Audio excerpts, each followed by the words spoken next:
Hello students, पिछले video lecture में हम कर रहे थे वाइब्रेशनल फ्रीक्वेंसी या वेव नंबर कैसे कैलकुलेट करेंगे यूजिंग हुक्स लॉ। तो वहाँ पे हमने किया था वाइब्रेशनल फ्रीक्वेंसी डिपेंड करती है मास ऑफ एटम पे और फोर्स कांस्टेंट पे, लेकिन जो इंटेंसिटी है एब्जॉर्प्शन की वो डिपेंड करती है बॉन्ड की पोलैरिटी पे। बॉन्ड पोलर होगा तो उसकी इंटेंसिटी ज़्यादा होगी। अब हम करते हैं प्रिंसिपल ऑफ आईआर स्पेक्ट्रोस्कोपी। तो सबसे पहले जो एब्जॉर्प्शन होता है आईआर रीजन में वो किस वजह से होता है? वो होता है मॉलिक्यूल की एक्साइटेशन की वजह से। मॉलिक्यूल कहाँ से कहाँ एक्साइट होता है? लोअर वाइब्रेशन लेवल से हायर वाइब्रेशन लेवल तक एक्साइट होता है, और उस एक्साइटेशन की वजह से आईआर रीजन में क्या होता है? एब्जॉर्प्शन होता है। और हमें पता है कि जो हर एक वाइब्रेशन लेवल है वो किसके साथ एसोसिएटेड होता है? क्लोजली स्पेस रोटेशन लेवल के साथ। तो इसका मतलब क्या है? यदि ट्रांजिशन होगा वाइब्रेशन लेवल के बीच में तो उसके साथ साथ वाइब्रेशन कहाँ पे होगा? रोटेशन लेवल के बीच में। तो हम बोल सकते हैं कि आईआर स्पेक्ट्रा को वाइब्रेशनल रोटेशनल स्पेक्ट्रा भी बोल सकते हैं, क्योंकि दोनों लेवल में ट्रांजिशन होना है। वाइब्रेशन लेवल में भी ट्रांजिशन होना है और रोटेशन लेवल में भी ट्रांजिशन होना है। तो इस वजह से हम बोल सकते हैं आईआर स्पेक्ट्रा को वाइब्रेशनल रोटेशनल स्पेक्ट्रा। और हमें पता है कि जो एटम होता है मॉलिक्यूल के अंदर वो रिजिडली हेल्ड नहीं होता है। रिजिडली हेल्ड का मतलब क्या है? वो वाइब्रेट करता रहता है, यानी keep on vibrating to and fro about an average inter nuclear distance. यानी वो एक एवरेज इंटर न्यूक्लियर डिस्टेंस के अबाउट इधर उधर वाइब्रेट करता रहता है। यानी हम उसको बोल सकते हैं कि वो कस के बंधे नहीं होते। रिजिडली हेल्ड का मतलब यही है कि कस के बंधना, लेकिन नॉट रिजिडली हेल्ड है तो यानी वो कस के बंधे नहीं होते। तो वो वाइब्रेट करते रहते हैं इधर उधर about an average inter nuclear distance. तो इसका मतलब क्या है? तो हर एक बॉन्ड की क्या होगी? उसकी अपनी खुद की native characteristic stretching and bonding frequency होगी। स्ट्रेचिंग एंड बेंडिंग फ्रीक्वेंसी होगी, जिससे वो स्ट्रेच होगा या जिससे वो बेंड होगा, उसकी खुद की होगी। तो जैसे कोई मॉलिक्यूल है,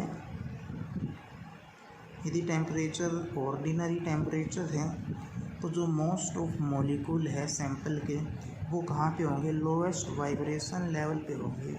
न्यू इज इक्वल टू 0। तो जैसे ही हम कोई ऑर्डिनरी आईआर रेडिएशन डालते हैं 2.5 से 15 माइक्रोमीटर की, तो जो मॉलिक्यूल है वो एक्साइट हो जाते हैं नेक्स्ट हायर वाइब्रेशन लेवल तक।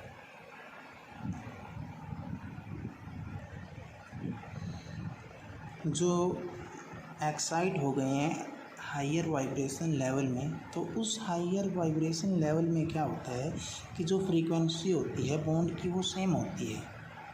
यानी वो सेम फ्रीक्वेंसी की लाइट को एब्जॉर्ब करके हायर वाइब्रेशन लेवल तक पहुंचता है, वो सेम रहती है। लेकिन उसका एम्पलीट्यूड यानी जो उसकी डिस्टेंस है एटम के बीच में, जिसको हम बॉन्ड लेंथ बोल सकते हैं, वो बढ़ जाती है जैसे ही वो एनर्जी को एब्जॉर्ब करता है।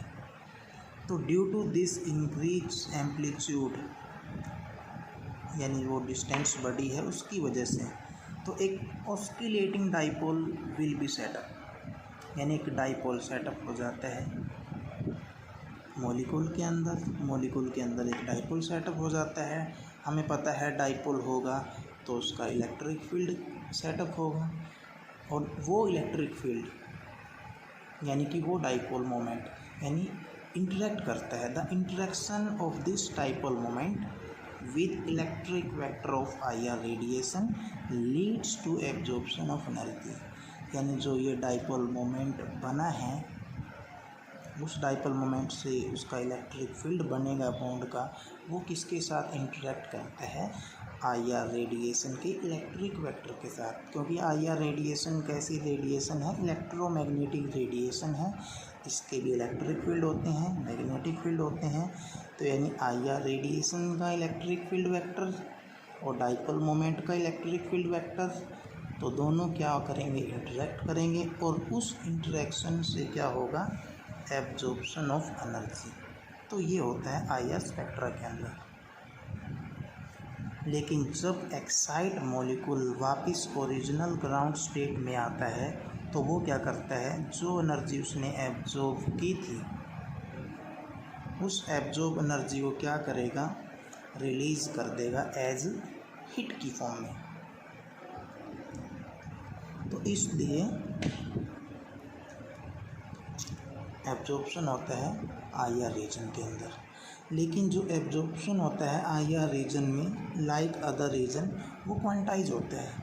क्वांटाइज का मतलब ये है कि ये नहीं कि एब्जॉर्प्शन चाहे हम किसी भी फ्रीक्वेंसी की लाइट डालें, हर एक फ्रीक्वेंसी की लाइट को वो एब्जॉर्ब करेगा, ऐसा नहीं है।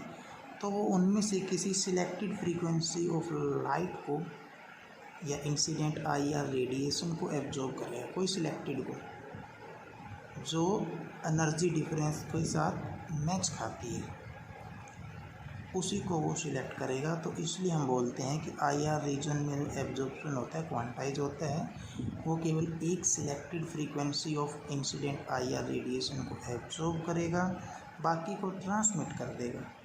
सो each molecule show a fix number of peak in IR region. तो फिक्स फ्रीक्वेंसी की लाइट को यदि एब्जॉर्ब करेगा तो जो पीक आएगी वो भी आएगी, उसमें फिक्स आएगी। तो इसलिए हर एक मॉलिक्यूल में जो पीक आएगी वो फिक्स पीक आएगी IR रीजन के अंदर। नेक्स्ट है कि जो ऑल बॉन्ड होते हैं मॉलिक्यूल में कई टाइप के बॉन्ड होते हैं, वो IR एनर्जी को एब्जॉर्ब नहीं कर पाते, are not capable of absorbing IR energy. चाहे जो फ्रीक्वेंसी है इंसिडेंट रेडिएशन की वो मैच करती हो बॉन्ड की नेटिव फ्रीक्वेंसी के साथ। इसका मतलब क्या है, कोई भी मॉलिक्यूल है उसमें कोई बॉन्ड है, यदि हम उस मॉलिक्यूल को लोअर से हायर वाइब्रेशन लेवल तक पहुंचाएंगे तो उसके लिए हमें कोई रेडिएशन चाहिए पार्टिकुलर फ्रीक्वेंसी की, जो उसको नीचे से ऊपर मूव कराएगी। तो यानी उस फ्रीक्वेंसी को हम बोलते हैं नेटिव फ्रीक्वेंसी उस बॉन्ड की। तो ये है यहाँ पे कि जो सभी बॉन्ड होते हैं IR एनर्जी को एब्जॉर्ब नहीं करते, चाहे इंसिडेंट रेडिएशन की फ्रीक्वेंसी और जो बॉन्ड है उसकी नेटिव फ्रीक्वेंसी मैच करते हैं। यानी देखने में हमें ये लगता हो कि दोनों की फ्रीक्वेंसी मैच करती है तो ट्रांजिशन होना चाहिए, लेकिन ऐसा नहीं है। तो यहाँ पे कंडीशन लगती है कि केवल वही बॉन्ड IR रीजन के अंदर एक्साइट होंगे या मॉलिक्यूल एक्साइट होंगे, ओनली दोज बॉन्ड जिनमें क्या होता है, डाइपोल मोमेंट चेंज करते हैं, will absorb in IR region. यानी केवल वही बॉन्ड जिनमें डाइपोल मोमेंट वेरी करता है वही IR रीजन के अंदर एब्जॉर्ब होंगे, या हम बोल सकते हैं वही वाइब्रेशनल ट्रांजिशन जिनमें डाइपोल मोमेंट मॉलिक्यूल का चेंज होता है उनको हम बोल सकते हैं IR एक्टिव ट्रांजिशन, और वही रिस्पॉन्सिबल होते हैं absorption of energy in IR region. इसके अलावा वे वाइब्रेशन ट्रांजिशन जिनमें डाइपोल मोमेंट मॉलिक्यूल का चेंज नहीं होता वो आर नॉट डायरेक्टली ऑब्जर्व, वो ऑब्जर्व ही नहीं होंगे, हम उनको बोलते हैं IR इनएक्टिव ट्रांजिशन। जैसे कि एग्जांपल है, जैसे वाइब्रेशन ट्रांजिशन होता है कार्बन मोनोऑक्साइड का NH का NO2 का बॉन्ड, ये डाइपोल मोमेंट में चेंज को अकम्पेन करते हैं। तो इसका मतलब ये IR एक्टिव है, स्ट्रॉन्गली एब्जॉर्ब होंगे IR रीजन के अंदर, तो ये IR एक्टिव है। लेकिन इसके अलावा जैसे कार्बन कार्बन डबल बॉन्ड है, कार्बन कार्बन ट्रिपल बॉन्ड है, सिमेट्रिक एल्कीन या एल्काइन, इनमें डाइपोल मोमेंट चेंज नहीं होगा। तो इसका मतलब ये do not absorb in IR region, ये IR रीजन के अंदर एब्जॉर्प्शन शो नहीं करेंगे, तो ये IR इनएक्टिव होंगे। तो जैसे हम करते हैं COH टाइप मॉलिक्यूल है, तो यहाँ पे देखो COH टाइप मॉलिक्यूल है, तो इसमें हम करते हैं some mode of vibration and characteristics absorption wavelength for COH bond, COH group. जो COH ग्रुप है उसमें किस टाइप के वाइब्रेशन होते हैं, किस टाइप की उसमें कैरेक्टरिस्टिक एब्जॉर्प्शन वेवलेंथ है, तो वो सब दिखा के है यहाँ पे। जैसे कि ये COH है, यदि इसमें बेंडिंग वाइब्रेशन होगी तो वो किस वेवलेंथ की रेडिएशन के साथ होगी, 6.7 से 8.3 माइक्रोमीटर। जैसे ये मॉलिक्यूल है, तो यहाँ पे यदि CO स्ट्रेचिंग होगी तो वो होगी 8.3 से 10 माइक्रोमीटर। यदि यहाँ पे OH स्ट्रेचिंग होगी वो होगी 2.7 से 3.3 माइक्रोमीटर। तो ये है बेंडिंग और स्ट्रेचिंग वाइब्रेशन, यानी मोड ऑफ वाइब्रेशन।